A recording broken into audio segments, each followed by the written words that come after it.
కొన్నాళ్ల క్రితం హిజాబ్ ధరించలేదనే ఆరోపణపై అరెస్ట్ అయి కస్టడీలో ఒక యువతి మరణించడంతో ఇరాన్ అంతటా సామూహిక నిరసనలు వెల్లువెత్తాయి. ఆ ప్రదర్శనలతో తొట్టిపడిన మత నాయకత్వం ఇప్పుడు అమెరికా, ఇజ్రాయెల్ దాడులపై పెలువెక్కిన జనగ్రహాన్ని తనకు అనుకూలంగా మలుచుకుంటూ తిరిగి బలపడుతుంది. హిజాబ్ ఘటనపై దేశవ్యాప్తంగా జరిగిన నిరసన ప్రదర్శనలతో భద్రతా దళాలు కఠినంగా అణిచివేయటం ఇరాన్ యువకులను కోపద్రక్తులను చేసింది. సుప్రీం లీడర్ అయాతుల్లా అలీ ఖమీనే సారథ్యంలోని ప్రభుత్వం నిరసనకారుల గొంతు నొక్కేయడానికి చేపట్టిన దమకాండంలోని పెద్ద సంఖ్యలో జనాలు మరణించారు. అప్పట్లో అంతర్గత సమస్యగా మొదలైందిగా చూస్తూ ఉండగానే జాతీయ ఉద్యమంగా మారి ప్రపంచ దృష్టిని ఆకర్షించింది. నిరాయుధ పౌరులపై దాష్టికం చేయవద్దు అని అమెరికా అధ్యక్షుడు డొనాల్డ్ ట్రంప్ కానీ నిరసనోద్యమం మిన్నంటిన అమెరికా ప్రత్యక్షంగా జోక్యమేమీ చేసుకోలేదు, మాటలకే పరిమితమైంది.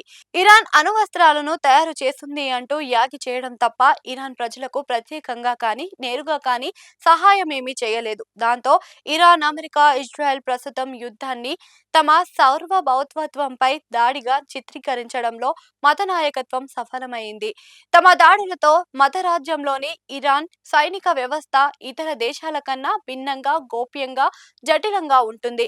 ఇది బలహీనంగా ఉందని తాజా యుద్ధంతో తేట తెల్లింది. దేశ రాజధాని టెహ్రాన్లో ఇస్లామిక్ రెవల్యూషనరీ గార్డ్ కోర్ కీలక నాయకులు, ఇతర ఉన్నత స్థాయిలో నేతలు, అధినాయకులు ఖమీనే చర్చలు జరుపుతున్నారని శత్రువులు తేలికగా పసిగట్టి హతమార్చగలిగారు. ఇది ఇరాన్ సైనిక గూఢచారి వ్యవస్థలోని లోపాలను బయటపెట్టింది. అమెరికా, ఇజ్రాయెల్ ఉమ్మడి దాడుల్లో ఖమీనేతో పాటు ఇతర సైనిక నాయకులు హతమయ్యారు. ఐఆర్సీ కింద బాసిజ్ అనే విభాగం ఉంటుంది. దేశం సంక్షోభంలో ఉన్నప్పుడు నిరసనలను అణిచివేయడానికి, ప్రభుత్వానికి మద్దతుగా సహకరించడానికి ఇది రంగంలోకి దిగుతుంది. ఇలాంటి అనేక గ్రూపులు ఇరాన్ సైనిక వ్యవస్థలో సాలీడు గూడుల్లా అల్లుకుని ఉంటాయి. పరస్పరం పొంతన లేకుండా పనిచేస్తూ ఉంటాయి. విదేశీ శత్రువుల దాడులను ముందే పసిగట్టి తగిన చర్యలను చేస్తూ ఉంటాయి. పశ్చిమ ఆసియాలో ఇరాన్ అండతో నడుస్తున్న ప్రతిఘటన కూటమి బలహీనపడుతుంది. లెబనాన్లోకి హెజ్బుల్లా, ఒమెన్లోని హౌతీలు, గాజాలో హమాస్, ఇరాన్, సిరియాలోని వివిధ సాయుధ గ్రూపులు ఈ కూటమిలో భాగస్వాములుగా ఉన్నాయి.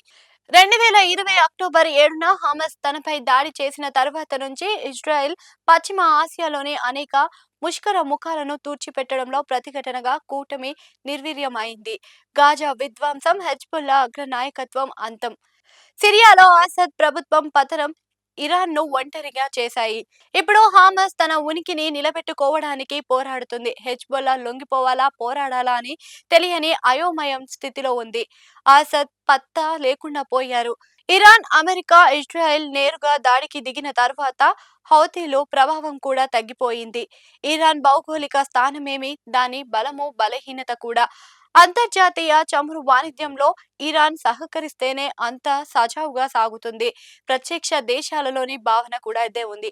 ప్రస్తుతం ఇరాన్ చైనా ఎగుమతులను ఐరోపా మార్కెట్లకు చేరవేయడమే భౌగోళిక వంతెనగా బెల్ట్ అండ్ రోడ్ ప్రాజెక్టుకు భాగస్వామిగా ఉంది.